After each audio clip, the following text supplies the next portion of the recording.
Alright guys, welcome back to the channel today, and we had a fantastic episode of Classroom of the Elite today. I think they did an excellent job this time, fully diving into the character Kushida and telling us her full backstory. Now, some people might be shocked in this episode. Some people might be surprised that this is how Kushida is completely, but it is. And they did a fantastic job illustrating her to a T, leaving nothing out for once. So without further ado, let's stop talking about it and let's really start talking about it with Classroom of the Elite Season 2, Episode 8 today. Now, I said this episode is mostly about Kushida, and it is. But before we get to that, let's backtrack a little bit to the beginning of our episode with Class D starting to prepare for the paper shuffle. You know, they've devised 3 separate study groups. Actually 2, my mistake. 2 separate study groups so they can practice for this exam so that no one can fail. Now, Haruta takes the nighttime group. Horikita takes the daytime group after school. And Kushida will go to both, so that all 3 of them will be there to help everyone to be able to study for this exam. Because as you remember, this is a very interesting exam where you're in pairs. And if one of you doesn't meet the necessary requirements, you're both expelled. So they're kind of worried about that. And it's after this scene where we figure out our study groups that we meet 2 very interesting characters in our series. We meet Haruka and Akito. Now, I'm going to address them by their first names. I know in the show so far they address them by their last names, but you guys will understand eventually why I call them by their first names. But we meet Haruka and Akito. And now these 2 are paired up together for the paper shuffle. And they're a little worried that they're not going to do too well because they're about the same in terms of ability with each other. They're actually identical with each other in terms of ability. And they're really worried that since one of them doesn't excel at this, that they're going to drag each other down and get expelled. So they come to Horikita and ask for some help. Be like, hey, we need to join the study group and we need some help. But her and Haruta don't really know where to put them. They're like, we got a lot of people already. Like, I don't really know how we can help you guys. And it's here that we see Yukimura actually step up and offer to tutor them both. And he's starting to realize after the events of the previous exams that, you know, I've been lacking in some areas. I focus so much on intelligence and academic abilities that I've kind of lost track of everything else. In this world, you need to be able to do both. You need to have physical ability and you need to have academic ability. And he's starting to mature a bit as a character, understanding that, you know, if I really want us to get to Class A and to progress, that I need to put in more work in some areas. So he offers to tutor these 2. Now, after this incident, Horikita pulls Ayanokoji aside and asks him, hey, I want you to join their group too. You know, because she initially wanted Ayanokoji to be a teacher in her group, but he flat out refused. So she wants him to join Yukimura's group so that he can secretly help teach them. And he reluctantly agrees to do that. Now, it's here that we transition to all of them meeting up to form this study group. So let's just call them the Ayanokoji group right now. You know, let's tentatively call them that. Now, they're a bunch of eclectic people in this group. They're really a group of people that don't really fit in anywhere else. So they honestly make quite a interesting pairing altogether. They're all quite different people. And it's here that it's revealed that Haruka and Akito really are almost like the same person. They struggle in the same subjects, in the same ways. So it's basically like teaching one person. And they start talking about this exam a bit, trying to figure out what's going on, what's happening, trying to get a grasp of what exactly they can do. And it's while they're talking, they get a little scene from a Class C student demanding some cake. And you might think it's random. And it might be a bit. But in this scene, Ayanokoji brings up the fact that, you know, it's almost my birthday. soon, you know? Why'd I bring that up? We'll just have to see soon enough. But it's here that we transition to a scene with Horikita and Ayanokoji. And in this scene, these two are talking about the paper shuffle itself. Because if you remember from our previous episode that the classes actually make the questions for the other classes. So since they're going against Class C, they have to make all the questions that Class C will answer. So they're kind of trying to rack their brain about it, because if they make the questions too difficult or not answerable, they won't be submitted. They have to make them hard enough to where it's going to pose a challenge, but not too hard to where they just get flat out turned down. And that's what Horikita and Hirata have been doing with themselves. They've been coming up with these questions. But Ayanokoji isn't interested in that. Not particularly. He's more interested in what's going on with Kushida. Now, if you remember, again, from our previous episode, Kushida betrayed the class in the sports festival. She sold them out to Class C, sold out all their information, their lineup of people, everything. And it gave Class C an overwhelming advantage against Class D.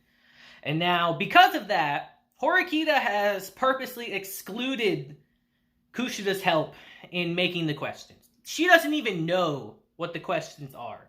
But that's only a precautionary measure, you know. Eventually, they can't keep everything from her eventually. You know, she has to find out what's going to happen at some point. And Horikita's very worried about that. And Horikita asked Ayanokoji to stop by in the study group, actually. Which, of course, he doesn't want to do, because it's just a bother. And during this scene, he gets a very interesting text message from Ryun, who said that the subject of the message is to the mastermind of Class D. And it only says 3 words. Who are you? Now, let me explain this scene a little bit. Ryun does not know that Ayanokoji is the mastermind. He only knows that there is a mastermind, and now he has Ayanokoji's number. But he does not know that it's Ayanokoji. He sent that text as kind of like a scare tactic, to kind of tighten the noose around the supposed mastermind of the class. He's hoping that this text message will scare him into making a slip-up, or messing up and exposing himself a bit. So he's starting to kind of figure out who it is, but he doesn't quite know that it's Ayanokoji yet. And it's here that we transition to the study group, you know, where everyone's there, everyone's learning, Horikita's teaching everyone, and we get a nice little scene with Sato and Ayanokoji, really showcasing how this girl is like head over heels for Ayanokoji right now.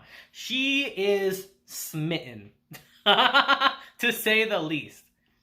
And it's especially funny that these two are paired up on the exam. So they're partners. So they have to sit next to each other and study together. And she's loving it, but it's only causing anguish for Ayanokoji.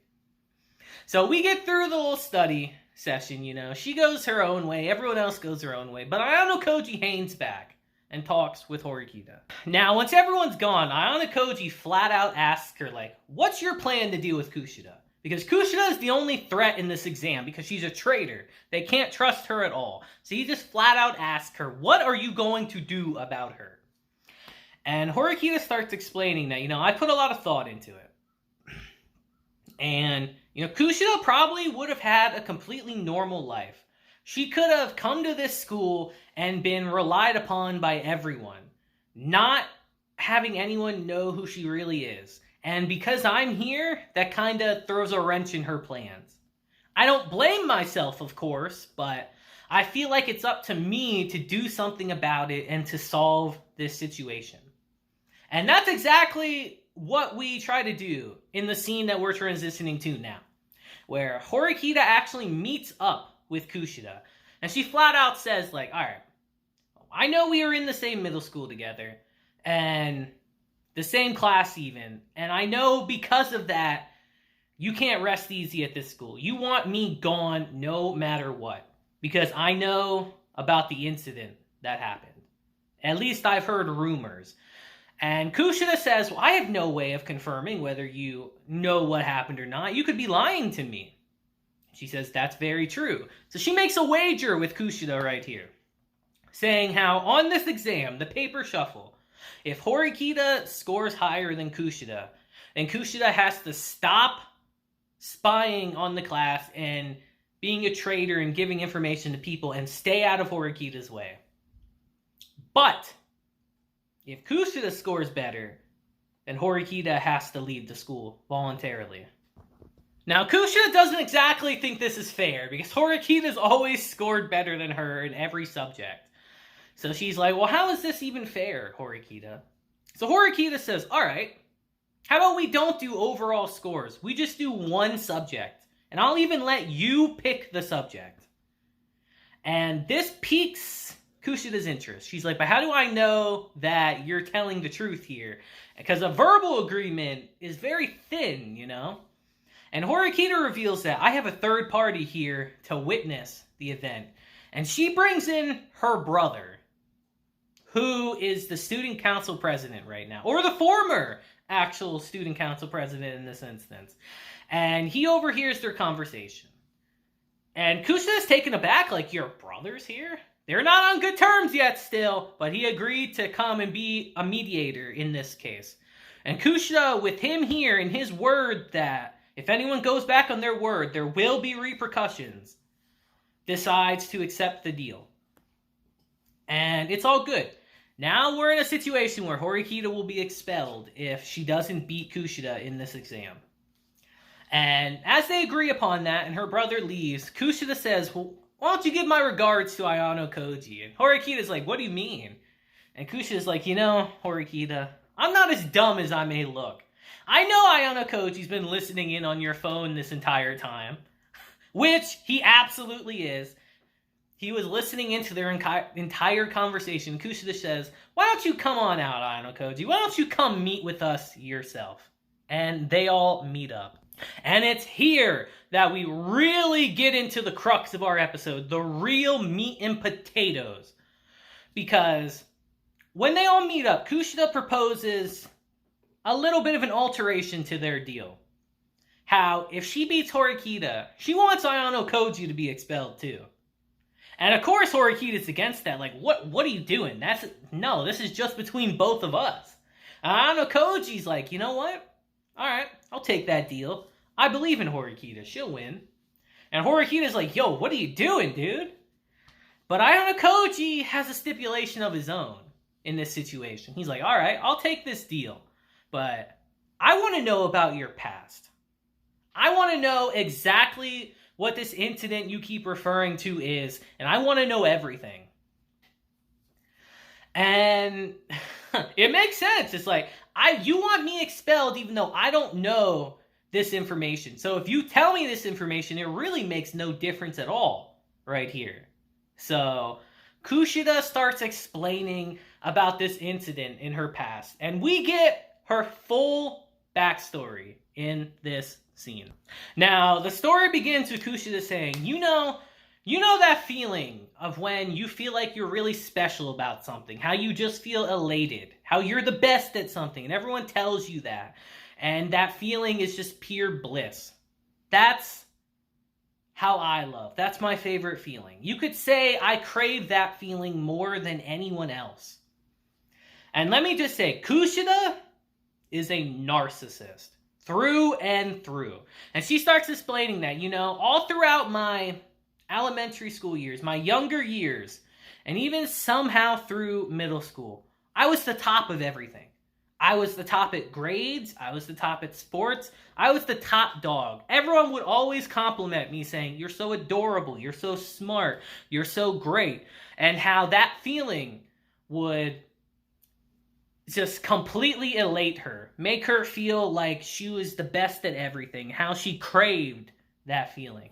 But as time grew on, she started to understand her limitations. With how, as she got older, she couldn't keep up in these things. How at one point she wasn't the top of the class. How at one point she wasn't the top at sports. And how people started to pass her. And that infuriated her. That made her feel awful. That made her pissed. So she decided that I'm going to become the best at something that no one else can be.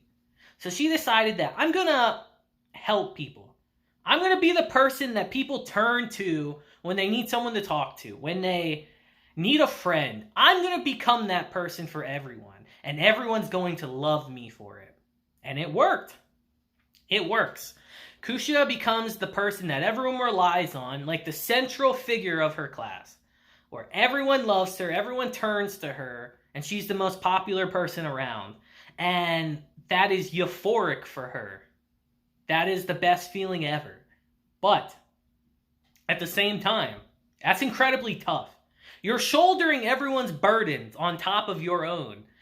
So of course, eventually, cracks start to form. It's very tough to do something like that. And Kushida was getting more and more stressed about it. Because it's tough. Like I said, cracks start to form. You can't shoulder everyone's burden. And she had no outlet. And she was kind of driving herself crazy with that. But she eventually finds an outlet. And that is her blog, where she could take all her built-up stress and aggression and let it all out there. Could say everything that she wants to say. Really be as nasty as she wants on this blog. Really lets everything out. And it was kind of like a stress reliever to her. But eventually, her class figured that out. They found her blog, and because of the contents on it, they immediately knew who it was. And they all started to chastise her for it. They all turned against her in that moment. People that she completely helped through their toughest times turned on her in the blink of an eye. And the whole class was against her. They hated her. Because she was just saying nasty shit about them all the time, obviously. So Kushida, being fed up with being the kicking horse of the class, decides, you know what? There's only one thing I could do to turn this around. And she starts revealing everyone's secrets in the class. Because remember, she was the person everyone came to and talked to about their problems. So she knows things that could destroy people socially. And she just starts letting everything out. Everything. Everyone's deepest desires. Everyone's deepest fears. Who they really hate. Who they really like. So on and so forth. And lets it out in front of the whole class. And in an instant, they went from targeting her to going at each other's throats. And she completely and utterly destroyed her entire class in the process. Completely destroyed it. Tore apart everything that they built up. And that's Kushida's story. And when we come back to our present time, actually, Horikita is kind of terrified a little bit. She looks really concerned, like, yo, what the hell? That's kind of wild. And it's here that we really see the true, unfiltered side of Kushida. Where she's saying, I'm someone that wants praise and admiration more than anything else. It's all I want. It's all I crave. A true narcissist through and through. And we see that real ugly face of hers for the first time. And it's grotesque in a way. Ayanokoji even says it himself, a true attention-seeking monster. And it's in this scene that Kushida reaffirms that when I beat you, Horikita, you'll both be out of this school. And then I can finally be me. And that is the full backstory of Kushida and the end of our episode today. Now, what did you guys think of this episode? What did you think about finally hearing Kushida's past? About how she is a complete and utter narcissist. You know, I thought it was very interesting when I first heard it myself. I think when you think about that and how she's acted throughout the course of our series and how she's going to act further down the line, it makes perfect sense. It really explains how she's been acting the whole time. But I'd love to hear your guys' opinion on this. Seriously, I would truly love to hear your opinions on this because this is it. This is her backstory. This is the reason she's the way she is. So please, let me know your opinions down below. And they did a great job on this episode. They didn't cut nothing out. And they did a great job of really showcasing the person that Kushida really is.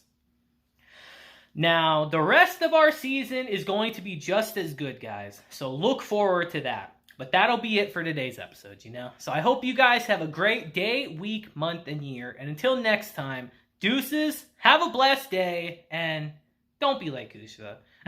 Don't be like Kushida, guys. Come on. It ain't that serious. Don't be like Kushida. But until next time, guys, remember to smile. Deuces, have a blessed day.